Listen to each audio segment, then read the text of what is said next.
भगवत गीता हमें सूचना देती है कि इस शरीर में एक स्वामी है। मैं अपने शरीर का स्वामी हूँ और अन्य लोग अपने अपने शरीरों के स्वामी हैं। मैं कहता हूँ मेरा हाथ, किंतु मैं ये नहीं कहता हूँ मैं हाथ। इसी प्रकार हम कहते हैं मेरी आंख, मेरा पाँव, मेरा ये, मेरा वह, आदि आदि। इन सारी वस्तुओं में जो मेरी है, मैं कहाँ हूँ? इस प्रश्न की उत्तर की खोज ध्यान की प्रक्रिया में निहित है। वास्तविक ध्यान में हम पूछते हैं, मैं कहाँ हूँ, मैं क्या हूँ?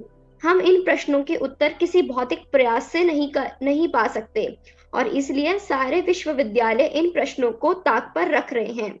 उनका कहना है, ये अत्यधिक कठिन विषय है, या तो वे ये कहकर उसे टाल देते हैं, यह तो असंगत है।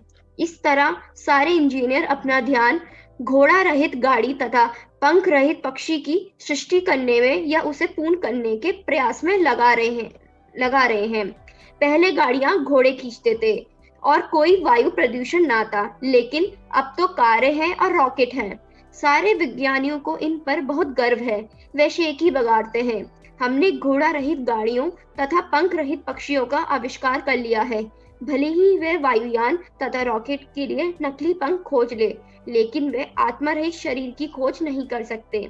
जब वे ऐसा करने में समर्थ होंगे, तो सचमुच वे प्रशंसा के पात्र बनेंगे। लेकिन ऐसा प्रयास निश्चित रूप से विफल रहेगा, क्योंकि हम जानते हैं कि ऐसी कोई मशीन नहीं होती जो आत्मा की सहायता के बिना अपने आप कार्य कर सके। यहाँ तक कि सर्वाधिक जटिल संगणकों कंप्यूटरों को चलाने के लिए भी प्रशिक्षित व्यक्तियों की आवश्यकता पड़ती है। इसी प्रकार हम ये जान लेना होगा कि ये विराट जगत रूपी विशाल यंत्र परम आत्मा द्वारा संचालित होता है। ये परम आत्मा कृष्ण है।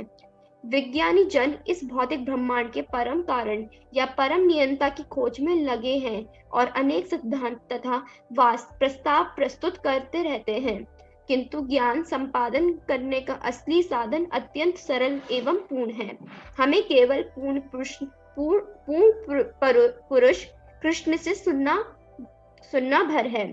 भगवत गीता में जो ज्ञान निहित है, उसे स्वीकार करके कोई भी ये तत्क्षण समझ सकता है कि ये विराट ब्रह्मांड रूपी यंत्र, जिसका पृथ्वी एक अंश मात्र है, इतने आश्चर्यमय ढंग से इसलिए कार्य कर रहा है क्योंकि इसके पीछे एक चालक है, कृष्ण। देखिए कितना इम्पोर्टेंट नॉलेज है। और it is very interesting book. जब मैं पढ़ती थी तो मुझे बहुत जिज्ञासा होती थी और मैं उसको बहुत अच्छे से पढ़ती थी और कोशिश करती थी कि मुझे वैष्णो एसोसिएशन मिले और मुझे एक्सप्लेन कर सके। लेकिन उस समय इतना वैष्णो एसोसिएशन नहीं होता था। आप लोग बहुत लकी है कि इस समय इतने programmes his holiness Loknath Swami Maharaj जी के निर्देशन में आप लोगों को इस्कॉन नोएडा की तरफ से प्रोवाइड किया जा रहा है। तो आप लोग भाग्यशाली नहीं, बहुत अति भाग्यशाली हैं। अगर आप लोग इस नॉलेज को सुनते हैं और ठीक से अटेंड करते हैं, आप यकीन मानिए इस बुक के कंप्लीट होते होते आपके बहुत से ऐसी जिज्ञासाएं होंगी जो कि इनकम्प्लीट नॉलेज के द्वारा होगी, वो कंप्लीट हो जाएगी। अगर थोड़ा सा भी इसमें से आप प्रयास करेंगे, इस हिसाब से लाइफ को समझने की कोशिश करेंगे, तो आपकी लाइफ में दुख जो है वो नहीं रहेगा, ये गारंटी है। आपको रियली एक अनुपम उपहार शिल प्रभुपाद दे रहे हैं, है ना, अ मैचलेस गिफ्ट। तो वो क्या है? प्रिंसिपल, सिद्धांत दे रहे हैं प्रभुपाद आप लोगों को। फर्स्ट सिद्धांत क्या प्रभुपाद बताते हैं कि सबसे पहले हमें ये देखना चाहिए कि हम ये बॉडी नहीं है, ये शरीर है। तो लोग सोचते हैं कि अरे ये रियलाइजेशन तो बहुत बड़ी रियलाइजेशन है, इसे तो साधु संत करते होंगे। प्रभुपाद कहते नहीं, इसको बहुत आराम से समझा जा सकता है। कैसे समझ सकता है? आपका बॉडी है, आप शीशे में, आप कौन कौन शीशा रोज देखता है? शीशा देखना, मेकअप करना, अपने आप को बार बार देखना, सेल्फी खींचना कौन करते हैं? लगभग सारे लोग ने हैंड रेज कर लिया, राइट? ओके। तो इस तरह से हम देखते हैं कि हम शीशा रोज देखते हैं। श्री प्रभुपाद कहते हैं शीशा आप देखते हैं तो आप देखिए, आप क्या बोलते हैं? ये मेरी आंख है। कोई ये बोलता है मैं आंख हूं?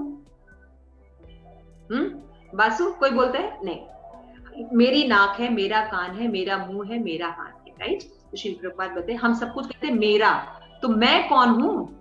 यानी ये पूरा बॉडी पार्ट तो मेरा है, तो मैं कौन हूं? ये क्वेश्चन पूछना चाहिए। तो पता चलता है मैं तो हूं ही नहीं।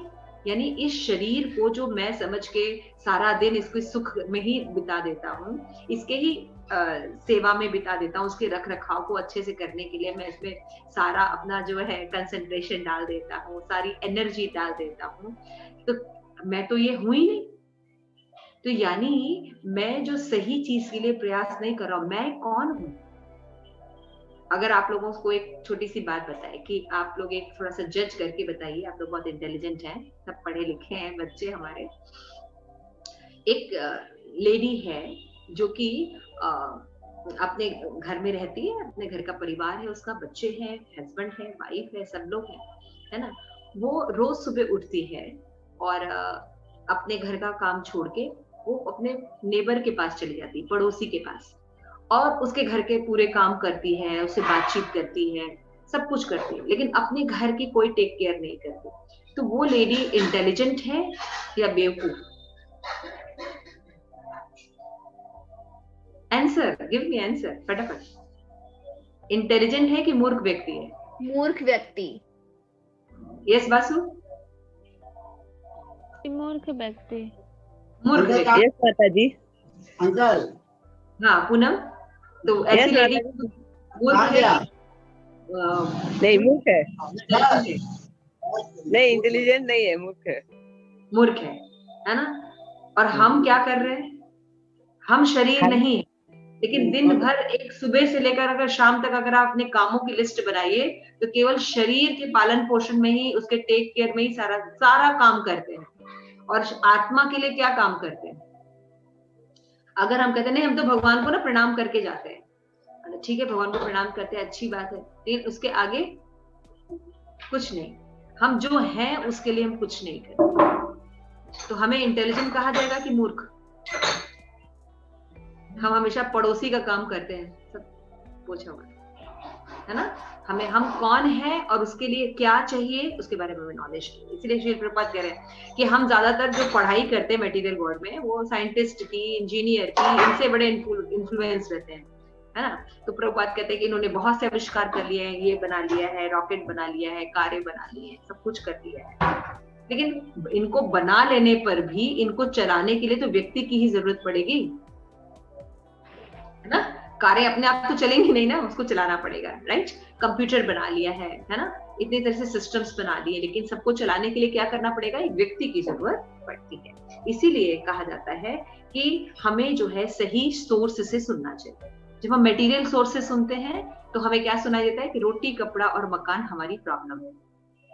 लेकिन जब हम आध्यात्मिक जो हमारे गुरु परंपरा में नॉलेज लेते हैं तो हमें पता चलता है जन्म, मृत्यु, जरा, व्याधि हमारी प्रॉब्लम है ना। जन्म लेना, मृत्यु हो जाना, बुढ़ापे को प्राप्त होना और अलग अलग तरह का रोग होना, ये हमारी प्रॉब्लम है। तो इस तरह से रोटी, कपड़ा और मकान जो है ये शरीर की प्रॉब्लम। तो क्या है, अगर आप रोटी, कपड़ा और मकान सॉल्व करते हैं, यही जीवन का लक्ष्य है, धन कमाना जीवन का लक्ष्य है, तो आपका जो सचमुच का लक्ष्य है एज अ आत्मा, एज अ सोल, उससे आप हमेशा नेग्लेक्ट रहेंगे, यानी जीवन व्यर्थ। लेकिन अगर आप जन्म, मृत्यु, जरा, व्याधि को सॉल्व करते हैं तो आप जड़ में पानी डालते हैं, तो आपका रोटी, कपड़ा और मकान भी सॉल्व हो जाएगा, वो छूटेगा नहीं। This is the beauty of आध्यात्मिक नॉलेज। अगर आध्यात्मिक नॉलेज को आप अपने लाइफ में लेकर आते हैं तो आपकी लाइफ जो इनकम्प्लीट है कई जगहों पे वो कंप्लीट हो जाती है, क्योंकि आप राइट सोर्स से जुड़ जाते हैं। तो भगवान जो है, आपकी जो इनकम्प्लीटनेस है, जो अपूर्णताएं हैं जीवन में, सोशल में, इकोनॉमिकल में, बॉडी लेवल पर, anywhere in so many aspect of the life you can see there is incompleteness. तो क्या हो जाती है, भगवान कृष्ण की कृपा से वो पूर्ण हो जाती है, क्योंकि हम भक्ति शुरू कर देते हैं और भगवान को सरेंडर कर देते हैं। तो श्री प्रभुपाद कहते हैं हमको ये देखना चाहिए कि हर क्रिएशन के पीछे एक व्यक्ति है और वो है कृष्ण। यस आस्था, रीड कीजिए एक पैराग्राफ और। ज्ञान की हमारी विधि अत्यंत सुगम है। कृष्ण के उपदेश भगवद गीता व ज्ञान की प्रधान कृति है, जो स्वयं आदि पुरुष, सर्वोपरि आज्ञ व्यक्ति, पूर्ण पुरुषोत्तम परमेश्वर द्वारा प्रदान की गई है। वह निसंदेह परिपूर्ण व्यक्तित्व है। यह तर्क किया जा सकता है कि यद्यपि हमने उन्हें पूर्ण पुरुष के रूप में स्वीकार कर लिया है, किंतु ऐसे अन्य लोग भी हैं जिन्होंने उनका इस तरह स्वीकार नहीं किया है। लेकिन किसी को यह भी नहीं सोचना चाहिए कि हमारी ये स्वीकृति मनमानी सनक है। उन्हें अनेक प्रमाणों के आधार पर ही पूर्ण पुरुष के रूप में स्वीकार किया गया है। हम केवल अपनी सनकों या भावनाओं के आधार पर कृष्ण को पूर्ण पुरुष के रूप में स्वीकार नहीं करते।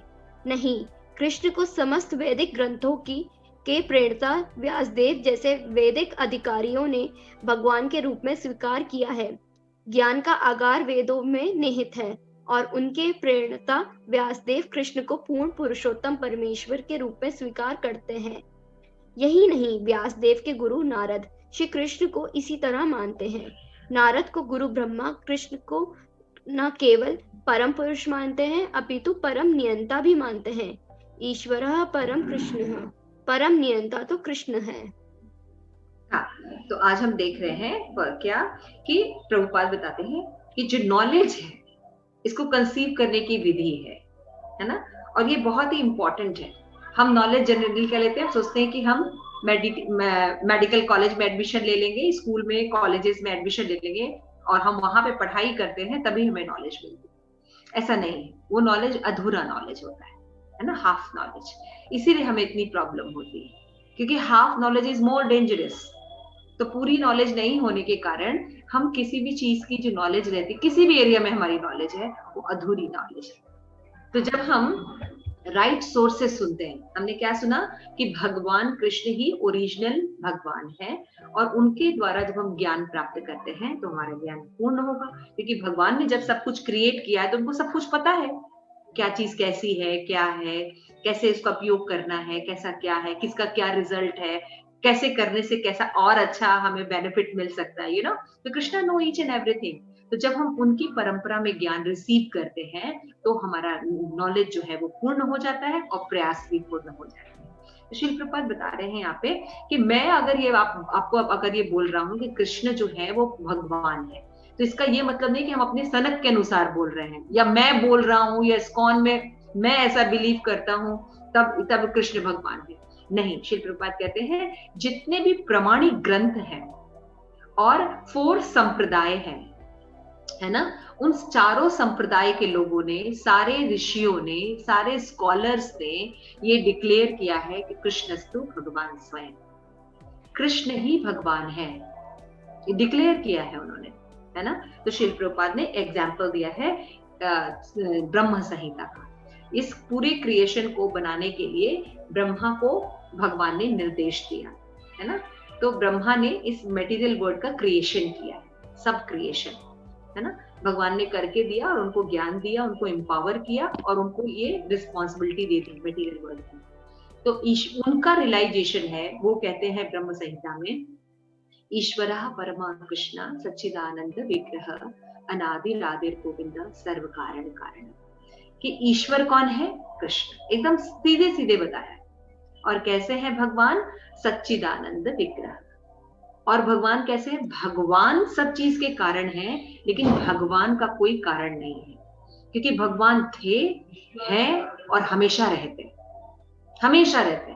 अगर प्रलय हो जाता है तब भी भगवान रहते, सृष्टि नहीं हुई रहती तब भी भगवान रहते, और जब हम सृष्टि के दौरान भी भगवान रहते। तो भगवान का कोई कारण नहीं होता, लेकिन भगवान सब चीज के कारण होते हैं, सारी चीज प्रोवाइड उनके द्वारा होती है। तो this is the first knowledge. ईश्वर कौन है शास्त्र के अनुसार, कृष्ण, श्री कृष्ण, है ना, श्री कृष्ण ईश्वर है। तो हम जब हमें एक नॉलेज मिली और हम देखते हैं कि हम बहुत से लोगों का आश्रय लेते हैं, देवी देवताओं का, तो क्या हम उनको छोड़ दें? नहीं, हमको सही पोजीशन समझ में आनी चाहिए। मान लीजिए हम दुर्गा देवी की आराधना करते हैं, शिव जी की आराधना करते हैं, हमें पता होना चाहिए कि वो भगवान नहीं है, वो भगवान के रिप्रेजेंटेटिव है। जैसे इंडिया के जो प्राइम मिनिस्टर है ना, तो प्राइम मिनिस्टर है तो और प्रेसिडेंट है, ठीक है ना, तो अलग अलग डिपार्टमेंट को देखने के लिए अलग अलग मिनिस्टर है ना। जैसे आपका एडमिनिस्ट्रेटिव डिपार्टमेंट के लिए है, जल विभाग है ना, ऐसे करके आपके कई विभाग हैं, है ना। आपका इकोनॉमिकल जो है विभाग है, फाइनेंस मिनिस्टर्स होते हैं, रेलवेज, फाइनेंस मिनिस्टर्स होते हैं, अलग अलग मिनिस्टर्स होते हैं, है ना। अलग अलग डिपार्टमेंट को देखने के लिए।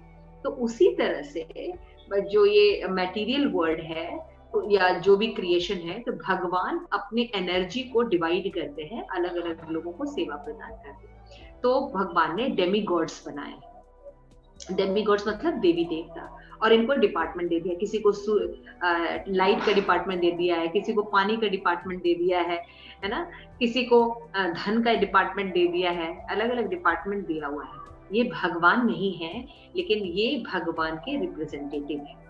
तो जब हम उनकी अच्छे से भक्ति करते हैं, आप दुर्गा देवी की अच्छे से भक्ति कीजिए, आप शिव जी की भक्ति कीजिए, तो ये आपको कृष्ण तक पहुंचाते हैं, ये आपको कृष्ण तक पहुंचाएंगे अगर आप अच्छी भक्ति करते हैं।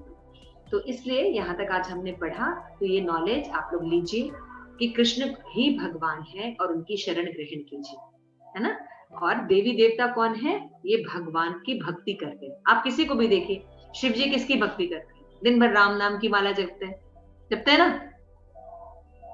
वैष्णो देवी है, आप देखिए वैष्णो देवी में, वैष्णो देवी आज तक इंतजार कर रही है कि रामचंद्र जी उनके पति के रूप में आएंगे, उनको बोल के गए कि मैं आऊंगा।